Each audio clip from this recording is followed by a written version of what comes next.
अब मेरी टॉप 10 की बाइंग स्ट्रेटेजी क्या है? क्या मुझे एविक्स बेचने चाहिए? क्योंकि टॉप पर बेचकर मैं दोबारा नीचे खरीदूं तो मेरी होल्डिंग डबल हो जाएगी। तो मुझे ऐसे में क्या करना चाहिए?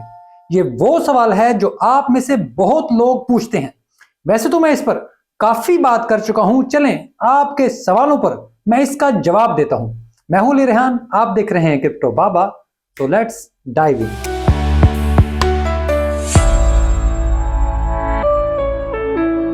पिछले कुछ अरसे में आपने प्रॉफिट एक्सपीरियंस किए होंगे। अगर आप एविक्स और बैंकी में होंगे तो मैं क्लियरली बता दूं भाई, ये अभी शुरुआत है। मुझे अंदाजा है कि एविक्स और बैंकी काफी ऊपर हैं और शायद मजीद ऊपर जाकर वापस भी आए, लेकिन मैं बेचने पर यकीन नहीं रखता। जैसे ही ये मेरी बाइंग रेंज में आएंगे मैं इसे दोबारा खरीदूंगा। एविक्स $35 से नीचे और बैंकी $0.02 से नीचे। अगर नहीं आएंगे मैं नहीं खरीदूंगा, मैं बेचूंगा भी नहीं, क्योंकि ये मेरी स्ट्रेटजी है। क्योंकि मैं समझता हूं कि ये किसी भी ट्रेडिंग से बेहतर स्ट्रेटजी है। मैं इसे बुल रन के एंड तक रखूंगा। अब मैं करूंगा क्या? आपने देखा होगा कि अगर मैंने पिछले 6 महीनों में $5 एक हफ्ते के भी बैंकी खरीदे होते तो अब तक मेरे पास 10,000 बैंकी होते। तो इस हिसाब से अगर मेरा $1 का टारगेट है तो मैं बुल रन के एंड पर $10,000 के करीब कमाऊंगा। अब ये बिल्कुल एक लंबी सोच है। अब हो सकता है कि इस दौरान नीचे और ऊपर जाए, ये इसकी मर्जी है। मुझे अपनी स्ट्रेटजी पर चलना है। ये वो स्ट्रेटजी है जो मैंने बेयर मार्केट के दरमियान बनाई। अब ये बिल्कुल गलत हो सकती है, ये बिल्कुल बैठ सकती है, लेकिन ये स्ट्रेटजी है। इसमें कामयाबी और नाकामी मुमकिन है, लेकिन बहरहाल कोई प्लान तो है जिस पर मैं अमल दरामद कर रहा हूं। अब आपको लगता है कि यार ये अच्छे कॉइन तो हाथ से निकल गए, लेकिन आप बाकी चीजों पर गौर नहीं कर रहे। आप इस बात पर गौर नहीं कर रहे कि $5 की अहमियत क्या है। आपके पास मौजूद $5 क्या क्या कुछ कर सकते हैं। लेकिन मुझे अपने $5 की अहमियत का अंदाजा है। इस वजह से मैं डॉट और ओशन खरीद रहा हूं। मैं ओशन को $1 तक और डॉट को $15 तक खरीदूंगा।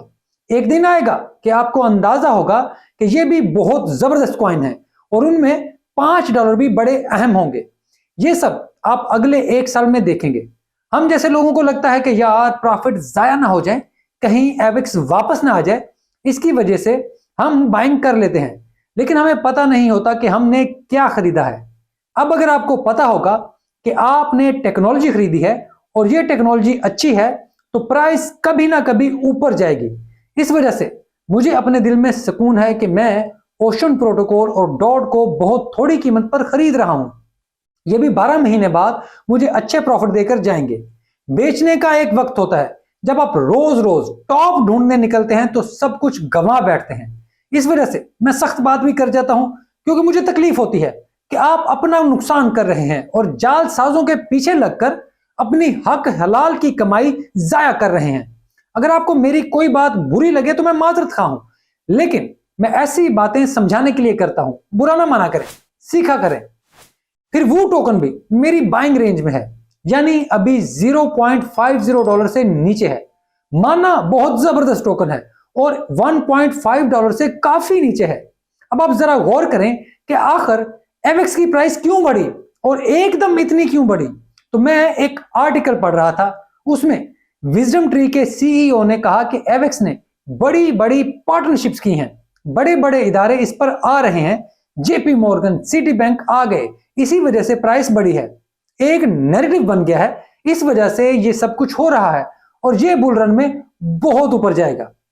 अब जरा इस बयान पर गौर करें। ये बंदा दुनिया के बहुत बड़े फंड मैनेजर का सीईओ है, जिसके पास $1.5 ट्रिलियन के एसेट्स हैं। ये बुनियादी बात नहीं समझ रहा कि ये इदारे इस वजह से एविक्स पर आए क्योंकि इसकी टेक्नोलॉजी अच्छी थी। इसके अलावा ये किसी चेन पर जाकर महफूज अंदाज में इतनी बड़ी ट्रांजैक्शन नहीं कर सकते थे, ये मुमकिन ही नहीं। हकीकत यह है कि ये तमाम अदारे टेक्नोलॉजी के सुपीरियर होने की वजह से आए और हम लोग ये बात उनसे पहले जानते थे कि बतौर टेक्नोलॉजी एविक्स सुपीरियर है और इसकी प्राइस बहुत कम है। अब जरा गौर करें कि इन बड़े बड़े फाइनेंशियल इदारों को इस बात का एहसास हो रहा है कि हाँ यार टेक्नोलॉजी अच्छी है, वो यहां अब काम कर रहे हैं और हम अपनी तरफ से टॉप ढूंढते हुए इसे बेचना शुरू कर दें। तो क्या ये दुरुस्त होगा? बिल्कुल मैं मानता हूं कि प्राइस ऊपर भी जाएगी और नीचे भी आएगी, जैसे हर वक्त होता है, लेकिन ये वो टारगेट नहीं जिस पर ऐसा सोचा भी जाए। ये वो वक्त नहीं जहां आप सेल का बटन इस्तेमाल करें। अभी सिर्फ बाइंग का बटन इस्तेमाल करने की जरूरत है। अभी सिर्फ लॉन्ग टर्म अप्रोच रखने की जरूरत है। अभी बहुत से कॉइन खरीदने की जरूरत है ताकि आपके पास बुल रन के एंड पर अच्छे कॉइन बेचने के लिए मौजूद हो, आप अपनी जिंदगी बदल सके। अभी ये बहुत मुश्किल लगेगा कि यार ऐसे क्या होगा, ऐसे तो पैसे नहीं बनेंगे। अगर हम टॉप पर बेचकर नीचे बाय करेंगे तो बहुत ज्यादा फायदा होगा। ये आपकी मर्जी है, मैं इस हवाले से कुछ नहीं कह सकता, लेकिन आप मुझसे पूछेंगे तो फिर ये गलत है। लिवरेज लेने वाले किसी भी शख्स को मैंने इस मार्केट में कमाते नहीं देखा, मैंने इन सबको नुकसान करते देखा है। मैंने किसी ट्रेडर को इस मार्केट में बहुत बड़ा पैसा कमाते नहीं देखा, सिर्फ गंवाते ही देखा है। हाँ, मैंने इस मार्केट में इन्वेस्टर्स को कामयाब होते देखा है, तो मैं यही तरीका इस्तेमाल करता हूं। अब एक आखिरी बात, कॉइन ऊपर जाते हैं, कॉइन नीचे आते हैं। एवेक्स ऊपर गया है, नीचे भी आएगा। मैंने इसे $8 से $147 पर जाते देखा, फिर वापस $8 पर आते देखा, लेकिन बेचा नहीं, क्योंकि मेरा टारगेट मीट नहीं हुआ। ऐसे ही मेरा टारगेट अगर मीट नहीं होता तो मैं इस टोकन को नहीं बेचता। मैंने ऐसे ही कमाया है। ये बहुत मुश्किल काम है, इसके लिए बहुत ज्यादा हौसला चाहिए। जब मुझे अंदाजा भी था कि ये टॉप पर है, मैं नीचे खरीद सकता हूं, मैंने नहीं किया, क्योंकि ये इन्वेस्टमेंट के उसूलों के खिलाफ है। क्योंकि बड़ा पैसा इस स्ट्रेटजी से बनता है। अगर आप ये सोचेंगे कि आपने इस महीने पैसे निकालकर खर्चे करने हैं, अपने बिल देने हैं, तो आप कभी अपनी जिंदगी के हालात नहीं बदल सकेंगे। आप कभी अपनी जिंदगी में मानी खेज तब्दीली नहीं ला सकेंगे, जहां आप और आपकी नस्लों का जिंदगी का मेयार बेहतर हो सके। इसके लिए आज आपको डायमंड हैंड्स की जरूरत है। अगर आप आज ये कर गए तो आपकी जिंदगी में इनकलाब आ जाएगा, वरना शायद आप इसका इंतजार ही करते रहेंगे। इस वजह से अपनी सोच बदले। आपको लाखों की जरूरत नहीं है, सिर्फ हफ्ते के $5 की जरूरत है। ये लंबी लड़ाई है, इस खित्ते में सदियों की गुर्बत है, जिसकी वजह से हमारा माइंडसेट अच्छा भला तबाह हो गया है। हम में बड़ा सोचने की सलाहियत खत्म हो गई है।